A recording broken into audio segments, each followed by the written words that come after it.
Welcome back to the deep dive. We often think of wisdom literature as this uh, purely philosophical thing. Right, very abstract. Exactly. But sometimes the greatest insights into character are actually hidden in these centuries-old instruction manuals for daily life. And today we are taking a deep dive into one of those, Proverbs chapter 27. And this specific collection is, it's really something else. It was preserved by Judah scribes, part of that whole Solomonic wisdom tradition, but it's a remarkable blueprint. A blueprint for what exactly? Well, it's not just theology, it's social engineering, it's deep psychological insight, Yeah. and it's also practical farming advice all rolled into one. So our mission today then is to pull out those actionable, timeless nuggets from this blueprint. Yes. We're looking for wisdom on personal character, how you build it, on crisis management, and on the absolute necessity of just diligent long-term work. And what's so compelling about this chapter is its structure. I mean, it starts by humbling you, really forcing you to acknowledge the vast uncertainty of the future. Right. And only then, after it's done that, does it pivot to talk about the few things we can actually control. Our diligence, our heart, Our diligence, our heart, and the company we keep. Exactly. that acceptance of uncertainty, that really is the fundamental starting point, isn't it? It has to be. The chapter wastes no time. It immediately goes after overconfidence in verse 1. Do not boast about tomorrow, for you do not know what a day may bring. It's the ultimate caution against hubris. And the sources, they often note that this wisdom isn't anti-planning. You have to plan. Of course. But it's fiercely anti-boasting. It counters that mindset that says, my future is guaranteed because of what I'm doing today. I mean, that's a principle so foundational, the New Testament picks it up explicitly. I'm thinking of James chapter 4, reminding us that life is just a mist. It is, and it connects that humility in planning directly to humility in provision. It's like praying for daily bread, not for yearly riches. Work hard, but recognize the outcome is never fully in your hands. Precisely. And this humility, it extends directly into how we seek validation. Verse 2 is, it's a powerful restraint against self-promotion. Let another praise you, and not your own mouth a stranger, and not your own lips. Yeah. That sets such a high bar, especially today in a world just dominated by personal branding and relentless self-advertisement. It does, because the credibility you get from external validation is fundamentally different from self-congratulation. The wisdom here is that if your work or your character is genuinely valuable, Others will notice. others will step forward to commend it. If you have to do all the work yourself, maybe the foundation isn't as solid as you think it is. Okay, so let's move from pride into the heavy burdens we carry. We're talking about literal weight being used as a metaphor for emotional turmoil. Yes, and the imagery here is so historically resonant. Verse 3, a stone is heavy and sand is a burden, but aggravation from a fool outweighs them both. A weighty stone. What did that mean back then? Well, looking at the historical context, it references the grueling, back-breaking labor of construction, like what you'd see in Middle Bronze Age building sites.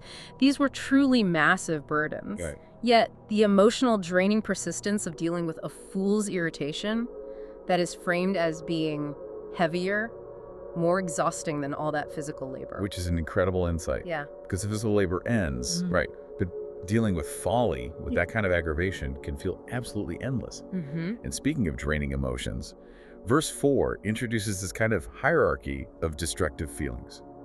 Wrath is cruel and anger is like a flood, but who can withstand jealousy? See how it separates anger from jealousy? Anger is intense, it's a flood, it rips through everything. But it recedes. It can be confronted, and it eventually recedes. Jealousy, though, is presented as something much, much tougher to face. Why do you think that is?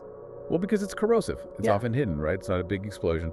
Exactly. It operates silently. It's not an acute burst of fury. It's this chronic suspicion, this resentment, this slow erosion of trust. You can't just stand up to it like a flood. It works from the inside out. It does. It makes it genuinely impossible to withstand. And if that deep foolishness or envy takes root, the chapter gives a strikingly pessimistic view on fixing it from the outside. Tell us about the stubbornness of folly in verse 22. This is one of the most vivid, almost brutal images in the entire chapter. It uses the mortar and pestle, for grinding grain. A common household tool. Right. And the proverb says, though you grind a fool like grain with mortar and a pestle, yet his folly will not depart from him. So even punishment or relentless pressure It won't work. It emphasizes that wisdom has to be embraced internally. You can subject a person to every external measure, punishment, pressure, just grinding them down.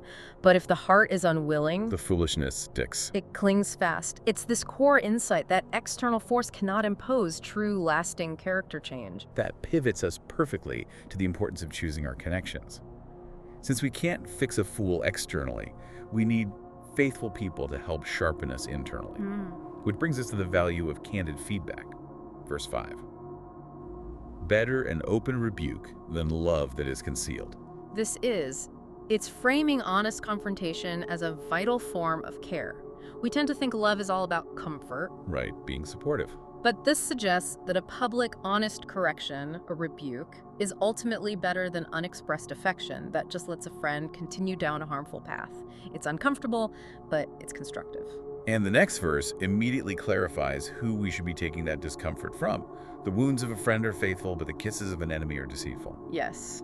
So how do we in our modern lives tell the difference between a faithful wound and just destructive criticism? That is the essential question.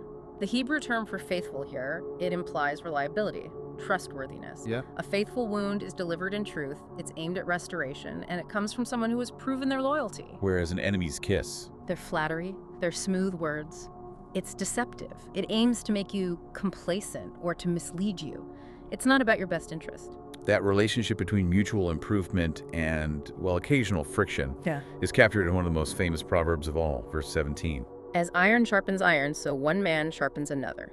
Everyone quotes that one. They do, but we forget what sharpening actually involves. It's not quiet meditation. When iron sharpens iron, the process generates Noise and sparks. noise and sparks. It's inherently confrontational. Mutual improvement requires rubbing against each other, challenging assumptions, having those difficult conversations. That's what gives both people a keener edge. It makes those tough, truth-telling relationships sound so much more valuable than the purely agreeable ones. Infinitely more. Now, before we leave social interaction, there's this fascinating, almost funny social instruction in verse 14. It's like a warning against being too showy. Oh yes, the warning against performative enthusiasm. If one blesses his neighbor with a loud voice early in the morning, it will be counted to him as a curse. So shouting a huge compliment at dawn, not a good look. Not at all. In those communities, it was just rude. It was distracting, inappropriate. It wasn't seen as sincere. So the context, the manner, that's what determines if praise lands as sincere or just annoying. Exactly. I think the modern equivalent is that really over-the-top public praise on social media that feels less about the other person and more about the person posting it. A bit of virtue signaling. Precisely. It's a warning against a lack of situational awareness. Okay, let's pivot now to stability, community, and the home front.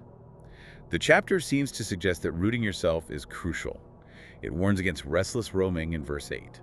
Like a bird that strays from its nest is a man who wanders from his home. That seems pretty straightforward. It is, but it's a caution against aimless wandering.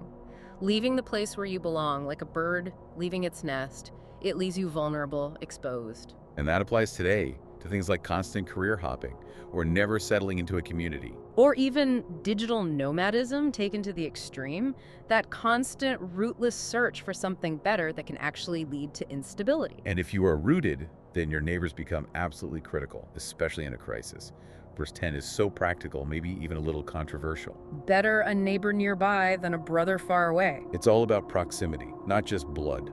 It emphasizes practical, immediate help. And we see historical evidence for this, like the Aramaic texts from Elephantine. They show these mutual aid pacts between non-relatives living side by side. So when disaster strikes, A fire, an injury, the person next door is the one who helps, not the distant relative.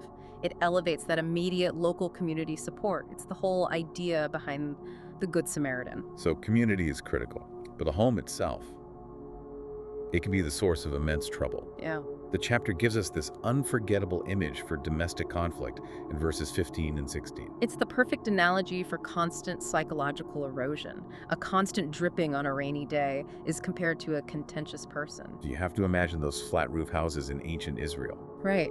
When the rainy season hit, a leak would mean this incessant, localized dripping. That constant moisture would eventually just erode the sun-baked mud-brick walls. So it's about a nagging, unrelenting contention that just degrades the stability of everything. The home, the relationship, everything. And then it says trying to stop it is futile. Completely futile. It warns that trying to stop it is like holding back the wind or grasping oil with one's right hand. You can't do it. You can't. You can't control the natural elements, and you can't control the internal state of another person. It just directs your attention right back to the one thing you can control. Yourself. Yourself. And that brings us inward, focusing on the core of the person. Let's look at the metaphor of self-reflection in verse 19. As water reflects the face, so the heart reflects the true man. In a world without polished glass, the ancients used still, calm water as a mirror. The implication is profound. When the water is still, the image of your face is perfectly clear. Similarly, when you pause for true self-reflection, your heart, your inner life, your motives, they are clearly revealed. But when we look into that mirror, what do we often see reflected? The chapter suggests we see this insatiable desire, a constant craving that's never satisfied. The contrast is laid out beautifully in verse 7. The soul that is full loathes honey, but to a hungry soul, any bitter thing is sweet. So perception is dictated by need. Exactly. When you're genuinely full, even a luxury like honey seems bland. When you lack need, you lack appreciation. But then this idea gets escalated dramatically in verse 20. Tell us about the intensity of that comparison. It connects human desire to these ultimate mythological forces of destruction. Sheol and Abaddon are never satisfied, so the eyes of man are never satisfied. Sheol and Abaddon, the realm of the dead and destruction itself. They are defined by their endless capacity to consume. So by comparing our eyes, our desires, our ambition to those forces, the proverb asserts that human longing is an infinite pit. A constant spiritual hunger that external things can never truly fill. Never. So if satisfaction is so fleeting, how is our actual character tested? The answer here is so unexpected. It's not by tragedy, but by success. Verse 21, this is one of the most powerful insights in the whole chapter, the refining test. A crucible for silver, a furnace for gold. But a man is tested by the praise accorded him. Why is praise a greater test than failure? Failure is often where we find our resilience. Because failure forces you to look inward and reform. Praise, on the other hand, can create this illusion of completeness. You think you've arrived. You do. Yeah. And when you're lauded, that acclaim reveals what's really inside you. Does it inflate your ego and halt your growth? Or can you remain grounded? King Hezekiah is a great historical example. He got proud after receiving Babylonian envoys, and it led to terrible judgment. So success is the true furnace that tests if your humility is real. That's it. Managing prosperity is often much harder than managing adversity. This reframes everything. Okay, let's wrap up with the chapter's core mandate for practical, long-term stability: diligent stewardship. It starts by reminding us that all this worldly achievement is temporary. For riches are not forever, nor does a crown endure to every generation. It's contracting fleeting wealth like a crown with income that comes from sustainable personal effort. It pushes us toward resilience. So what's the core advice for building that resilience? The practical, hands-on instruction. Verse 23, be sure to know the state of your flocks and pay close attention to your herds. And this isn't passive observation. The Hebrew word for know here is yada. What does that imply? It implies intimate, hands-on, deeply personal knowledge. It's a call for accountability. It demands you are intimately familiar with the health and status of your resources, not just delegating and hoping for the best. That's the difference between looking at a balance sheet once a quarter and actually understanding your client relationships or the health of your team. Exactly. And this diligence translates directly into a sustainable reward. There's this agricultural loop described. In verses 25 to 27. Right. You manage the flocks, new grass appears, the animals are fed. In turn, they provide lambs for clothing, goats for market income to maintain the field, and goat's milk for nourishment for the entire household. It's a closed, self-sustaining system. Your immediate attention leads directly to long-term stability for everyone. It shows that consistent hands-on labor provides a much deeper foundation than any transient crown, and this prudence extends even to financial risk. Back to verse 13. The warning about guaranteeing debt for strangers. Exactly. When someone puts up security for a stranger, which is risky, the prudent person is told to take collateral. A cloak, a garment, something to limit your exposure. So even in helping others, there's a call for sensible risk management. Your diligence should protect you, not expose you needlessly. This has been a tremendously practical deep dive. For you, the listener, here are the essential takeaways from Proverbs 27, framed for today. First, live in the present. Temper your ambition with humility. Don't boast about uncertain futures. Second, Cultivate those meaningful, truth-telling friendships that offer honest critique even when it stings. Third, practice gratitude. Practice contentment daily, recognizing that the insatiability of desire can erode your happiness faster than any physical burden. And finally, be diligent. Be intimately responsible. Use the yada principle with the resources entrusted to you.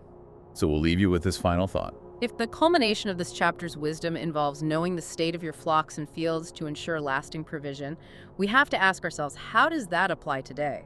What are your modern flocks and fields, your career pipeline, your family relationships, your physical health, your finances?